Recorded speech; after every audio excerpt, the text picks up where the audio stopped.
happen. Something very special was going to be announced. As most of us in this room know, Martinsville Speedway is not only known for incredible and exciting short track racing, but they're also known for giving back to the community, always being there to help, always giving that extra push. And today is certainly no exception. I'm going to introduce you to some gentlemen who are always making a difference day in and day out. You probably will recognize this guy right off the bat. You remember his face from movies like Apollo 13, Ransom, George Wallace, or perhaps as Lieutenant Dan from Forrest Gump, or most recently, Max Taylor on CSI New York. Please welcome, from the Lieutenant Dan Band, Gary Sinise to the program today. Thank you for being here. Gary is a longtime supporter of our troops, and he always supports our men and women and folks who give aid across the country. We appreciate your help, and we appreciate your being here today. Thank you. Thank you. Frank Siller is the chairman of the Tunnel to Towers Foundation. It was started in honor of his late brother, New York firefighter Stephen Siller, who lost his life trying to save others in 9/11. Please welcome Frank Siller to the conference this morning.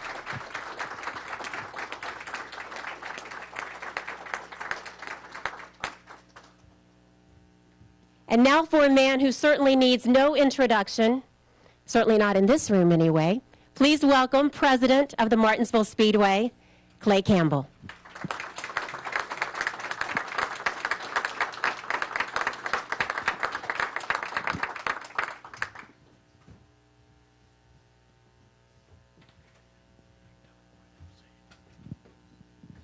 All right, everyone may be seated. Clay, thank you so much for having us all here today. I know you have a few words to open the program. Thank you very much. Good morning, everyone, and welcome to Martinsville Speedway for what we feel is a very significant announcement and something that we're very proud to be a part of. First, I'd like to thank Frank, Gary, and JB for allowing us to be a part of this day's activities and for the things that we're working on for the upcoming Goodies Fast Relief 500. So it's truly an honor and a privilege for Martinsville Speedway to be a part of today. A year ago, JB suffered a devastating injury while serving our country in Afghanistan. An IED blast took both of his legs and an arm, but due to hard work, a team of great doctors, his recovery has been remarkable. He's walking today on his prosthetic legs, and he has hopes of jogging soon. And I have no doubt that will happen. And today, with the help of the Gary Sinise Foundation and the Stephen Siller Foundation, we will make an announcement that will ensure that JB's life continues to improve, and the sacrifices he made will not go unnoticed. So with that, I'd like to turn it over to Frank. Frank, thank you very much for being here.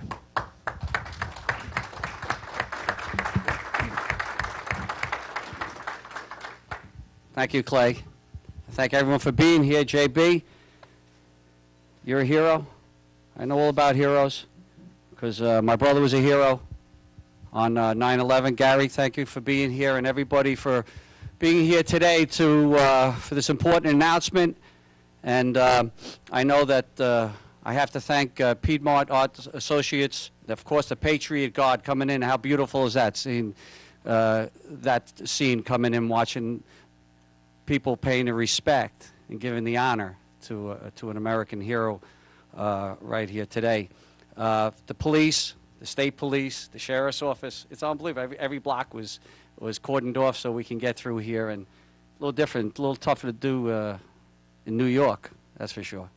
Block some streets off. But we do it every year because let me just tell you a little story about my brother and how our foundation got involved in doing what we do.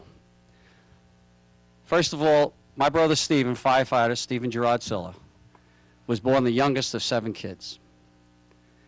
He was 14 years younger than me when he was born. I was closest in age, and 25 years younger than my brother Russ. He was a miracle from the first day he was born. When he was 8.5 years old, my father passed away. A year and a half later, our mom passed away. So at age 10, Stephen was orphaned. And he was being raised by his 6 older siblings, primarily by my oldest brother, Russell, who I said earlier was 25 years older than him. He grows up, he becomes this unbelievable human being. He cares about his community, becomes a firefighter. Literally marries the girl next door when he was a young kid. Has 5 children, 5 beautiful children. He has everything he's ever wanted. And then, September 11th, he's on his way home to play golf with myself and my 2 other brothers. If you remember the day, it was a perfect day. It was a day that started out so innocently. We were so excited because the 4 brothers didn't get an opportunity to play golf too often because how busy are we all in life. And he heard on the scanner what happened. He just finished his working in Squad 1 in Brooklyn, which is an elite squad that was trained for terrorism. He was so close to being home, but he heard on the scanner what happened. And he turned his truck around, drove back to his firehouse. He got his gear, because his fire company had already responded, and drove to the Brooklyn Battery Tunnel. And for those of you who do not know, there's a tunnel that connects Brooklyn with downtown Manhattan, very close to where Ground Zero is. And he drove up to the tunnel, and it was closed for security reasons. Cars were being abandoned, people were running out, nobody knew what was going on. And he was faced with a decision. Do I stand there, or do I find a way to get there? So he strapped 65 pounds of gear on his back, and he ran through the tunnel to the towers where he gave up his life while saving others. He's my hero. And because of it, because of what he did, our family started a foundation in his honor. And we do many things, and we've come a long way. And the things that we're doing today is that we're making sure the sacrifice that is being made by our men and women in uniform, that we take care of those that are coming back and those who aren't coming back. But our foundation is making sure, along with the Gary Sinise Foundation, that we're building for America's bravest, that we're going to build these young men, the ones that are most severely injured, young men and women, a beautiful home. And let me tell you something, JB. We are going to build you a beautiful home. Aren't we? Yes, you better believe it, aren't we? Now, I have to tell you, because I'm going to introduce Gary, but I just have to say how we became partners in doing this. A couple of years ago, the first ever surviving quadruple amputee is from my hometown in Staten Island, New York, Specialist Brendan Morocco. And we had heard what happened to Brendan. And a lot of us from the foundation drove down to Walter Reed, which at the time was in Washington, D.C., and now it's in Bethesda. And we visited with Brendan soon after he had his accident. And while we were there, I took Brendan on the side and I said, Brendan, it would be an honor, it would be our honor to be able to build you a home. It's the least we can do, to give back for the sacrifice that you made. And he accepted. He accepted. And when he did, we knew we had to raise money, just like we're going to start doing now, because this is really what we're doing here, right? We have to make sure that we raise the revenues that we can make sure that we give JB his home. And I had known that the commissioner of the fire department in New York City was good friends with Gary Sinise. And for those of you who might not know, Gary Sinise and the Gary Sinise Foundation does so much for our military for so many years. It's remarkable what he does. And I knew this. I knew this. So I knew that if the commissioner called him, that we'd have an opportunity to have him help us raise some money. And he has a band called the Lieutenant Dan Band. Now, we all know who Lieutenant Dan is, right? That's correct. And so, you know, he reached out to him, and of course, Gary being Gary said right away, yes, Frank, we'll come and do a concert for Brendan Morocco, and thus our partnership was born. Gary, first night that we went out to dinner planning on things, Gary said, you know, there's another quadruple amputee. And I said, yes, you know, Todd Nicely. And from there he said, well, what you're doing for Brendan, now what are we going to do for Todd? So needless to say, there's so many of these great men and women that are paying such a big price. And this year, we're able to say that we're building 11 homes together, none more important than for our buddy right here and hometown hero, JB Kearns. So on that note, I'd like to introduce another great American, Gary Sinise.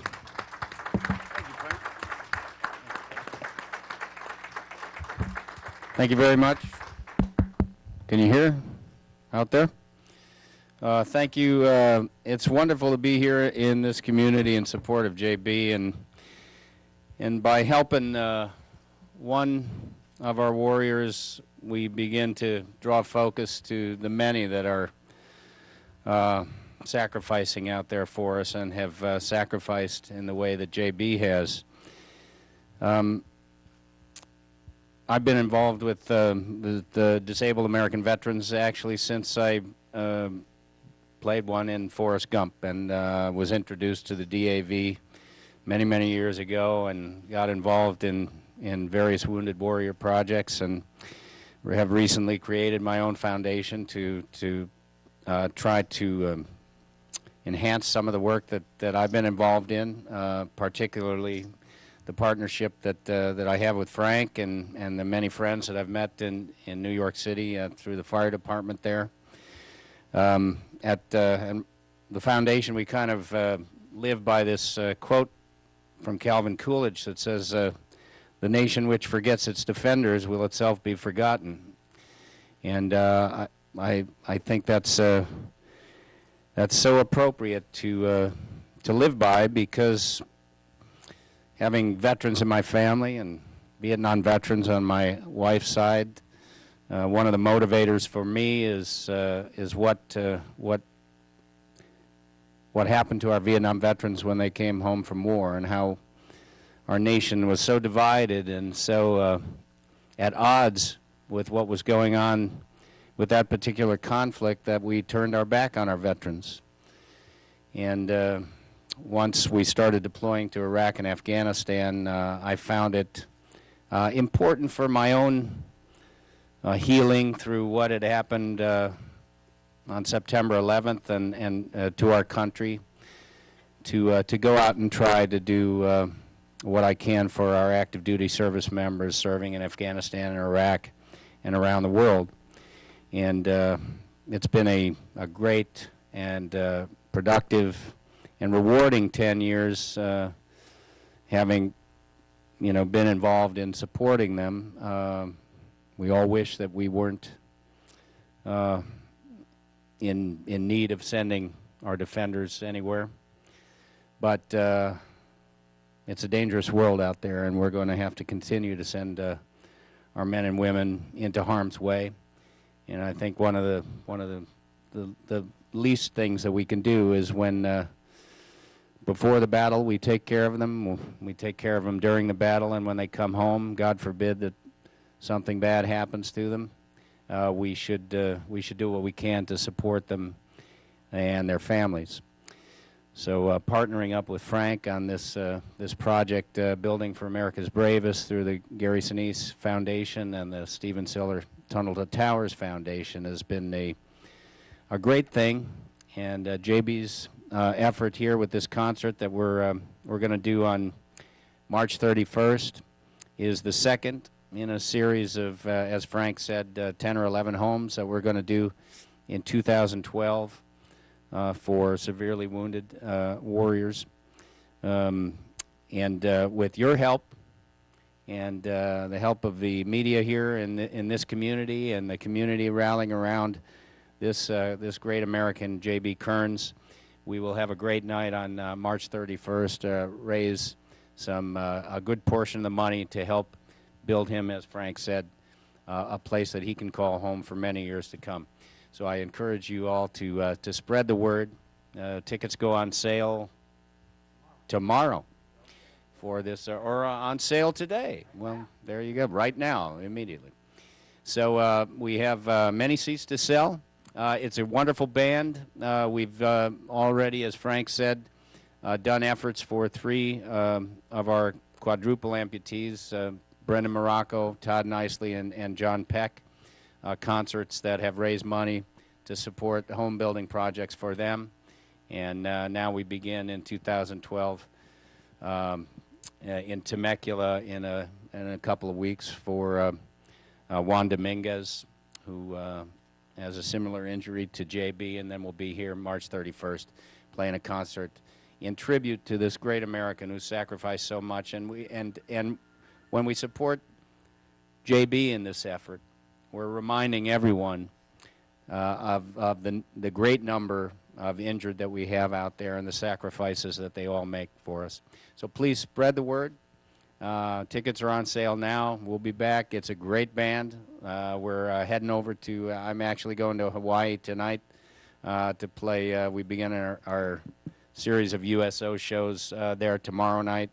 We just got back from Kuwait. We were there for one night, flew over there, played a concert in Kuwait, came back. So the band is always out there trying to do something to make sure that our defenders and their families know that we care and appreciate what they do for us. And we're very much looking forward to coming back here March 31st. Thank you very much. JB Kearns, everybody. Let's bring JB up.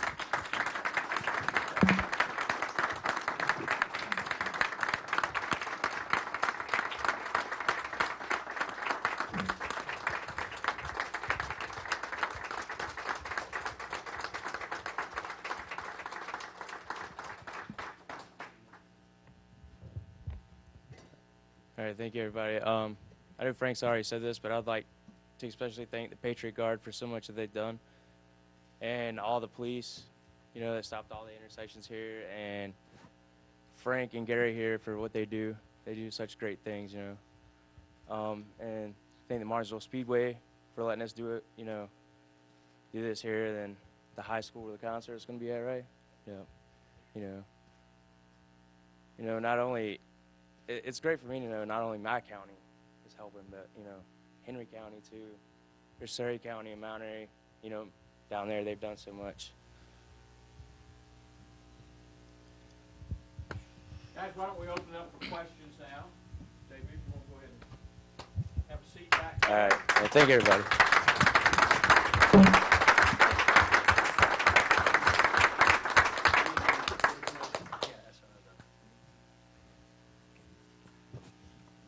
I think Frank's going to give you some ticket information.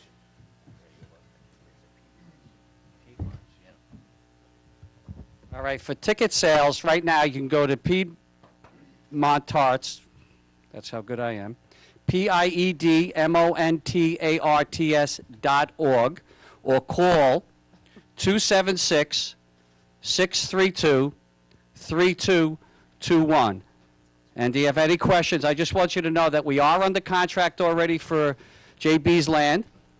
His land is going to be overlooking the Ararat River in his hometown. He's picked the property himself. Every time that we do something, we ask the young man or the young lady that we're building for, we say, what is it that you would like in this house? And everyone has their own particular thing. One wanted a man cave with a lock on the inside so somebody can't come out in, all right?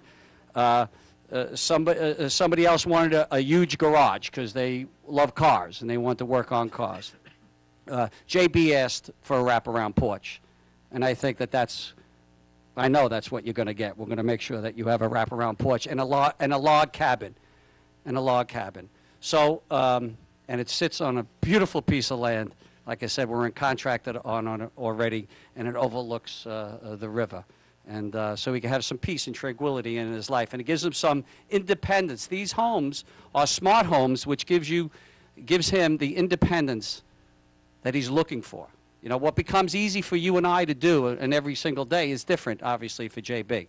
Well, this house will give him some of the things that he could do on his own, you know, through iPads, a smart technology that we put into the houses.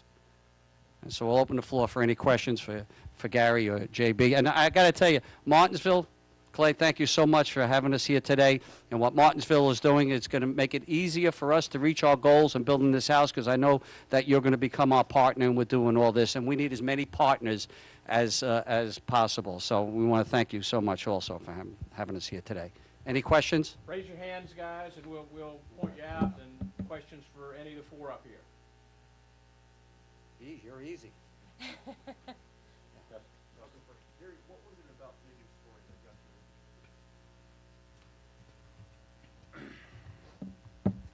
I actually saw the video of JB's homecoming that was on the internet, and I showed it to my office staff, and it was when the Patriot Guard and they brought him home. It was just a very moving video, and you know, like JB, there's a lot that have sacrificed, you know, arms and legs in this conflict. But it was that particular video that was done so moving that you know, we looked at it, and Frank saw it, and that drew our attention to JB's story, and clearly, like we said, there's many injured out there, and we can't build, you know, all the houses at once that we want to build. We have to select various stories, and that particular video was one that drew our attention, and we, you know, Frank went and reached out to JB, and he sounded into it, so here we are. Guys, we're going to get a microphone to you for your questions. Anyone else? I've never seen this group so quiet before. They're stunned. Guys, if you don't have any, let's break out. Oh, got one. Charles Rourke. Tell me about getting all that together this morning at the airport and the motorcycle, how everybody feels. Go ahead. Take this. John, you want to take this now? It's moving. It's beautiful seeing the country and the town come together like that. Seeing all the Patriot Guard line up. And listen, the Patriot Guard is getting the recognition that it should get, because it was because of that when they first took care of JB when he came into his hometown with, I know Jonathan Lodge, I don't know what Jonathan is, I know he's has put a lot of this together, was the reason that we saw it. We saw the video on it, you know, on Fox actually, I believe it was, but we saw the video on it, and we were so moved that we knew that this town would come together and this community would come together to make sure that we can reach our goal of to build them a house. I just want to tell you a little something about the Tunnel to Towers Foundation. We have a run every year. We retrace my brother's final heroic footsteps, and it's done on the last Sunday in September in New York.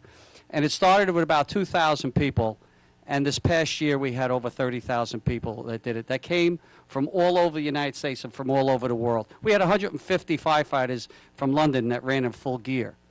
And because that's what my brother did, right? He ran with the gear on his back. So it's pretty unbelievable. We're going to have about 100 tunnel to tower runs around the country this year, and we have bikers rides around the country also. And all the money that's being raised is going towards these homes. The concerts that we do, these runs that we do. Gary goes around and does so much fundraising on, and the money that's coming in that's earmarked for these homes. So JB and so many others that are so deserving, and we know how many men and women that are deserving, that we can to build these homes, you know, one home at a time. If there's any other questions. Now,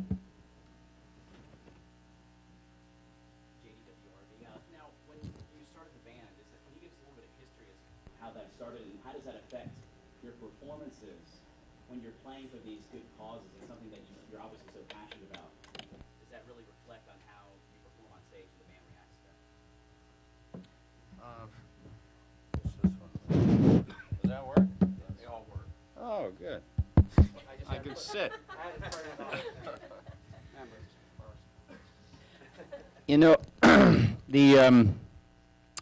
Like I said, after September 11th, I was just motivated in a certain way to do what I could. So I just started going on USO tours, and I would, you know, as an actor, I would just shake hands and take pictures and sign autographs and that kind of thing. But I had a group of musicians that I played with for fun.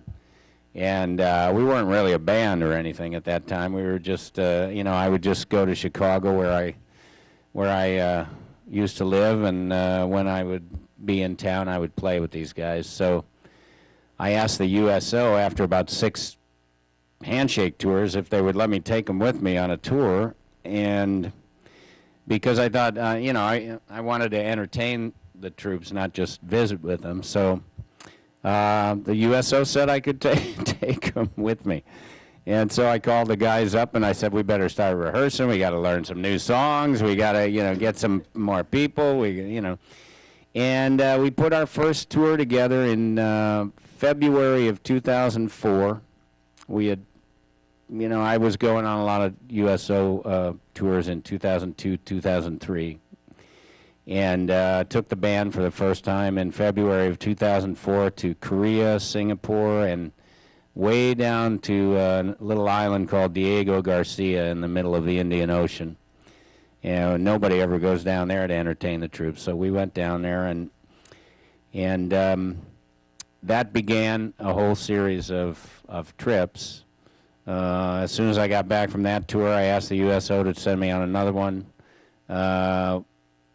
where we did kind of a bus and truck around the South and visited bases here in the States. And then I got CSI New York right around that time, and couldn't really go overseas as much as I wanted to. So we started a series of domestic shows.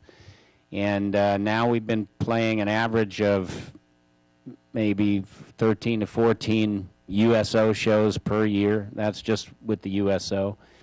And then various other military charities and related activity, all pretty much devoted to supporting our men and women in uniform, and that's how my foundation got started. I've just been involved with so many organizations that are trying to do good things out there, and been raising a lot of money for a lot of those organizations that it just was time for me to create my own. So Gary Sinise Foundation is fairly new.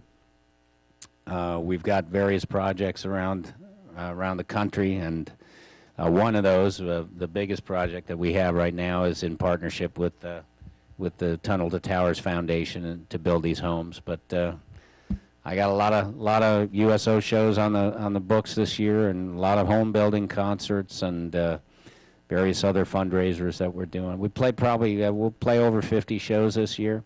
I just finished shooting CSI New York the other night, and now I'm here, and we begin a very active, you know, band season, and hopefully my show will get picked up again. I'll be back again next year. Thank you very much, Gary. Does anyone else have any more questions? All right, let's go to the cake. Yeah, let's do. You have a great announcement to make for us, something exciting coming up. Clay? Yes. Is this one working? Next week, I believe, is JB's 22nd birthday. So we're going to take this opportunity to celebrate JB's birthday. And if you would, join me in singing, or don't join me, you just sing happy birthday, please. Happy birthday to you.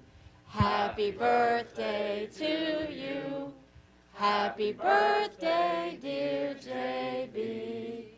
Happy birthday to you.